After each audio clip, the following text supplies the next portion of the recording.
اللہ ہی اللہ کیا کرو، دکھ نہ کسی کو دیا کرو، جو دنیا کا مالک ہے نام اسی کا لیا کرو۔ السلام علیکم ورحمۃ اللہ وبرکاتہ۔ ناظرین، استقبال ہے، سواگت ہے آپ کا viral news live studio Jalgaon, Maharashtra, India میں۔ میں آپ کا میزبان مفتی محمد ہارون ندوی۔ آئیے انٹرنیشنل ٹاپ 5 نیوز، دنیا کی 5 بڑی خاص اہم خبروں پر نظر ڈالتے ہیں۔ لیکن سب سے پہلے میں اپیل کروں گا کہ جو ساتھی نئے ہیں اور ابھی تک اس بے باک سچے چینل سے جڑے نہیں ہیں، اگر آپ چاہتے ہو کہ آپ کو ملک بھارت کی اور پوری دنیا کی صحیح اور سچی خبریں دیکھنے اور سننے کو ملیں تو پھر آپ اس چینل سے جڑ جائیے۔ سبسکرائب کر لیجئے ہمارے اس چینل کو، بیل آئیکن گھنٹی کے بٹن کو بھی دبا دیجئے تاکہ ہماری ہر ویڈیو، ہر خبر آپ کو آپ کے موبائل پر مل سکیں۔ اور ہاں ناظرین، ہم ہر روز ایک اپیل کرتے ہیں کہ پلیز یہ پرائیویٹ چینل ہے اور چینل چلانے کے لیے پوری ایک ٹیم کام کرتی ہے، بڑا روپیہ پیسہ خرچ ہوتا ہے۔ اگر آپ چاہتے ہو کہ ایسے چینل جو ظلم اور ظالموں کے خلاف بے باک انداز میں بول رہے ہیں، اگر آپ چاہتے ہو کہ ایسے چینل مضبوط ہوں تو پلیز آپ چینل کی فائنینشیل ہیلپ، مالی تعاون، مالی مدد ضرور کیجیے۔ اسکرین پر آپ نظر ڈالیں، ہمارے چینل کا بینک اکاؤنٹ نمبر بھی دیا گیا ہے، اور اگر آپ آن لائن پیسہ بھیج کر مدد کرنا چاہتے ہیں تو گوگل پے، فون پے اور پے ٹی ایم تینوں کا ایک ہی نمبر ہے 9637541786۔ اللہ نے جو بھی آپ کو طاقت دی اس اعتبار سے آپ چینل کی ہر دن یا ہفتے میں یا مہینے میں ایک بار ہی صحیح 200، 500، 1000 جو بھی آپ مدد کر سکتے ہیں پابندی سے مدد کیجیے، چینل کو مضبوط کیجیے، ہمارا ساتھ دیجیے۔ ناظرین، گزشتہ کل صبح میں فجر سے پہلے ریکارڈنگ کر کے گجرات کے لیے نکل گیا تھا۔ دوپہر کا میرا جمعہ کا بیان گجرات کے ویارا شہر کی مرکز مسجد پر تھا، پھر وہاں سے میں نکلا سورت شہر کے لیے، اور پھر رات سورت میں امباواڑی کالی پل جو ایک بڑا علاقہ ہے، وہاں پر جلسہ سیرت النبی صلی اللہ علیہ وسلم کا بڑا اہم پروگرام ہوا۔ سینکڑوں ہزاروں مرد، جوان، بوڑھے اور عورتوں نے اس اجلاس میں شرکت کی۔ رات کا یہ اجلاس بے انتہا کامیاب رہا۔ فلسطین کے لیے باقاعدہ وہاں پر دعائیں بھی ہوئی، مظلومین کے لیے اللہ کے دربار میں رو کر گڑ گڑا کر دعائیں بھی مانگی گئی، اور ظالموں کے، اسرائیلی اور یہودی آتنکوادیوں کے نیست و نابود اور ہلاک ہونے کی درخواست بھی اللہ کے حضور پیش کی گئی۔ اس موقع پر رات میں 1 بجے یہ پروگرام ختم ہوا، اور 1:15 بجے میں وہاں سے نکل کر صبح اپنے شہر جلگاؤں پہنچا۔ بالکل تھکا ہوا ہوں، دعائیں کیجیے کہ اللہ خوب طاقت دے، اللہ حفاظت کرے اور اللہ ان دینی خدمات کو قبول کرے۔ آئیے دن پہلی بڑی خبر اس وقت یہ آ رہی ہے کہ حماس نے کھل کر یہ بات کہا کہ امریکہ اسرائیل کے کام نہیں آئے گا، اور حماس کے ترجمان اسپوک پرسن ابو عبیدہ نے وارننگ دیتے ہوئے یہ کہہ دیا کہ ہمارا لمبی جنگ لڑنے کا اعلان ہے، ارادہ ہے، ہم لمبی جنگ کے لیے تیار ہے۔ اور صرف یہی نہیں، خبر یہ آ رہی ہے کہ جیسے ہی اب امریکہ اسرائیل کی مدد کرنے لگا ہے تو اب مشرق وسطی میں امریکہ کے اڈوں پر بھی حملے شروع کر دیے گئے ہیں۔ وہیں پر اسرائیل نے، ڈرپوک اسرائیل نے بحرین، اردن، مراکش، ترکیہ اور مصر میں اپنا سفارت خانہ خالی کر دیا ہے۔ اور خبر یہ آ رہی ہے کہ غزہ پر ابھی بھی صہیونی، یہودی، اسرائیلی آتنکوادیوں کا آتنکواد شروع ہے، بمباری شروع ہے، اور اب یہ بزدل چرچ اور مسجدوں پر بھی حملے کر رہے ہیں۔ سینکڑوں اہل ایمان شہید ہو کر جنت کے حقدار بن چکے ہیں، مگر پیچھے ہٹنے کو تیار نہیں ہیں۔ گزشتہ کل جمعہ کا دن تھا، قبلہ اول میں جمعہ کے دن نمازیوں کو یہودی، صہیونی، اسرائیلی آتنکوادیوں نے داخل ہونے نہیں دیا۔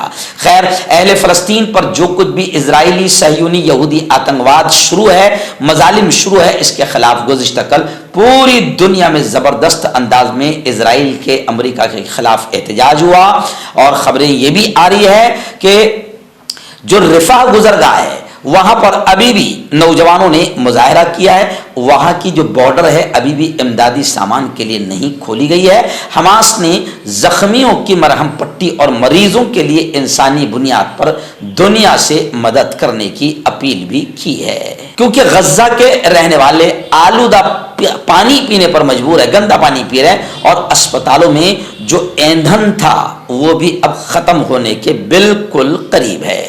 नाज़रीन, दूसरी बड़ी खबर इस वक्त सऊदी अरब से मेरी निगाहों के सामने आ रही है कि अब सऊदी अरब में सोने के जेवरात पर कुरानी आयात तहरीर करने, लिखने, लिखाने पर पाबंदी आयद कर दी गई है। सऊदी अरब में सोने के जेवरात और आराइशी अशिया पर कुरानी आयात तहरीर करने पर पाबंदी आयद कर दी गई। अरब मीडिया के मुताबिक पाबंदी सऊदी अरब के मुफ्ती आला और वजीर दाखिला ने जारी की गई हिदायत पर लगाई गई है। सऊदी वजीर दाखिला ने ताकीद किया है कि अल्लाह का नाम ऐसे किसी भी कागज, बर्तन या सामान पर तहरीर न किया जाए जिसे आम तौर पर लोग इस्तेमाल करके ज़ाये कर देते हैं। सऊदी अरब के मुफ्ती आला का कहना है कि कुरानी आयात इंसानों की हिदायत के लिए नाजिल की गई है, इस मकसद के सिवा किसी और काम में इस्तेमाल करने की इजाज़त नहीं है, लिहाजा किसी भी सूरत में कुरानी आयात की बेहुरमती की इजाज़त नहीं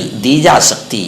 आपका पर्सनल डॉक्टर शावेद सेक्सोलॉजिस्ट, किसी भी सेक्स की प्रॉब्लम को लेकर आप मुझसे कभी भी कांटेक्ट कर सकते हैं। इसके अलावा अगर आपको शुगर है, बिना अंग्रेजी दवाई, बिना परहेज़ के आपका शुगर ख़त्म हो जाता है, बवासीर, खूनी हो या मस्से वाली हो, नसों का दर्द, जोड़ों का दर्द, गठिया भाई, अभी कांटेक्ट। नाज़रीन, इस वक्त न्यूयॉर्क से बड़ी खबर आ रही है कि जी हाँ, न्यूयॉर्क में सैकड़ों लोगों ने, हमास ने जिन अमरीकियों को यरगमाल कर लिया है, किडनैप कर लिया है, उनकी रिहाई के मुतालबे को लेकर बाकायदा सैकड़ों अफराद न्यूयॉर्क में जमा हुए, एहतजाज किया, आंदोलन किया, रैली निकाली, क्योंकि सदर जो बाइडन, मैं आपको बता दूं कि न्यूयॉर्क की सिटी का जो एक मशहूर चौराहा है, चौक है, टाइम्स स्क्वायर, यहाँ पर सैकड़ों लोग जमा हुए और उन्होंने हमास ने जिन लोगों को यरगमाल कर लिया है, किडनैप कर लिया है और हमास से उनकी रिहाई का मुतालबे के लिए उन्होंने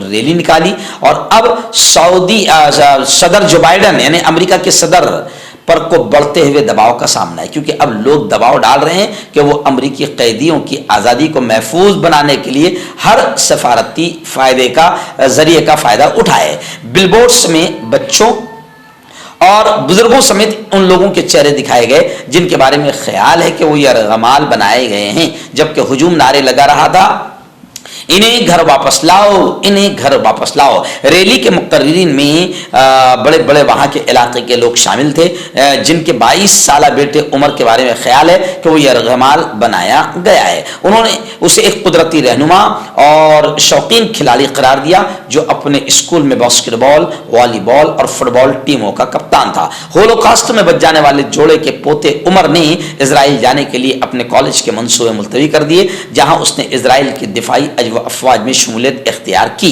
उनके वालिद ने याद किया कि हमलों से एक रात पहले अपने वालिदैन से उसने फ़ोन पर बात की और उन्हें बताया कि वो सरहद पर गश्त करने में 1 माह गुजारने के बाद एक पुरसुकून वीकेंड का इंतज़ार कर रहा था। उनकी माँ ने कहा कि हम दिल शिकस्ता हैं, हम परेशान हैं, लेकिन हम उमर को वापस लाने के लिए हर वो काम करने पर मरकूज और पुरअज़म है जो हमारे बस में हो। खैर, अमरीकी हुक्काम ने कहा कि 7 अक्टूबर को इजराइल पर गैर मुतवक्के हमले के बाद हमास ने तकरीबन 200 लोगों को यरगमाल बना रखा है, जब अस्करियत पसंदों ने तकरीबन 1400 इजराइलियों को हलाक कर दिया था। तो खैर, अब जो बाइडन पर, अमेरिका के प्रेसिडेंट पर चारों तरफ से दबाव बनता जा रहा है कि वो किडनैप लोगों को फौरन रिहा करवाएं। मर्दाना ताकत हासिल करें 72 घंटों के अंदर, वो भी जड़ी बूटियों द्वारा। हकीम याकूब खान से कांटेक्ट करें जो कि 75 सालों से हिकमत कर रहे हैं। इसके अलावा जोड़ों में दर्द, गुर्दों में पथरी, शुगर, खुजली, ल्यूकेरिया का गारंटी से इलाज किया जाता है। अभी कांटेक्ट। इस वक्त बड़ी खबर आ रही है गज्जा के ही हालात को लेकर। आप जानते हैं कि गज्जा में अभी न पानी है, न खाना है, न दवाएं हैं, न हॉस्पिटल है, बहुत बुरा हाल है। और इजरायली, अमरीकी, सहयूनी, यहूदी, ये तमाम के तमाम आतंकवादी मदद भी अंदर आने नहीं दे रहे हैं। खैर, अभी ये खबर आ रही है कि आलमी इदारे सेहत के डायरेक्टर माइकल रियान ने गज्जा के लिए 20 इमदादी ट्रकों की इजाजत देने को समंदर में खतरा करार दे दिया। यानी 20 ट्रकों को सिर्फ गजा जाने की इजाजत दी गई। तो अब अकल में आने वाली बात है कि 20 ट्रक पूरे गजा को क्या मदद पहुंचा सकते हैं। इसलिए बाकायदा WHO के डायरेक्टर माइकल रियान ने इन 20 ट्रकों को समंदर में खतरा करार दिया है।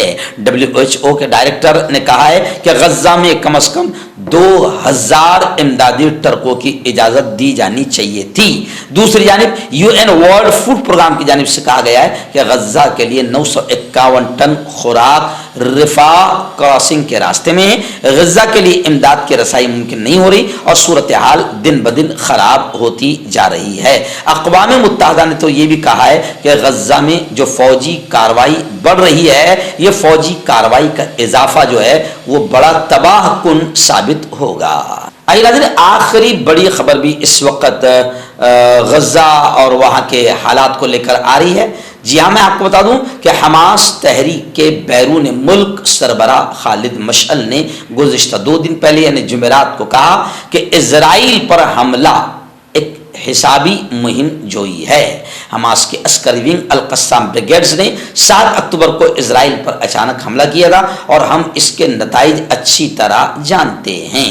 और उन्होंने ये भी कहा, खालिद मशअल ने अल अरबिया से गुफ्तगू करते हुए, कि ये मुश्किल जंग है, तालिबान ने अमेरिका को शिकस्त दी और हम भी इजराइल को शिकस्त जरूर देंगे।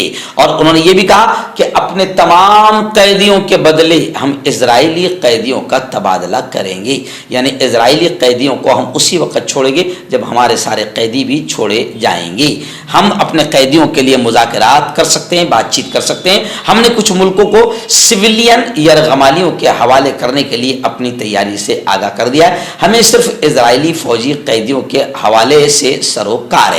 हम इजरायली कैदियों का तबादला इजराइल के ज़ेरे हिरासत अपने तमाम कैदियों के बदले करेंगे। खालिद मशअल ने कहा कि नेतन्याहू हुकूमत ने अल अक्सा को यहूदियों का एजेंडा तय किया है। हम मुज़ाहमत करें या न करें, इजराइल हमें मार रहा है। इजराइल के खिलाफ हमारे ऑपरेशन का हिसाब एक तंग फ्रेम वर्क के अंदर था। हमारे ऑपरेशन में हैरत का उनसुर था, इसके लिए यह इंतजाम किया गया था कि हर कोई इसके बारे में नहीं जानता था।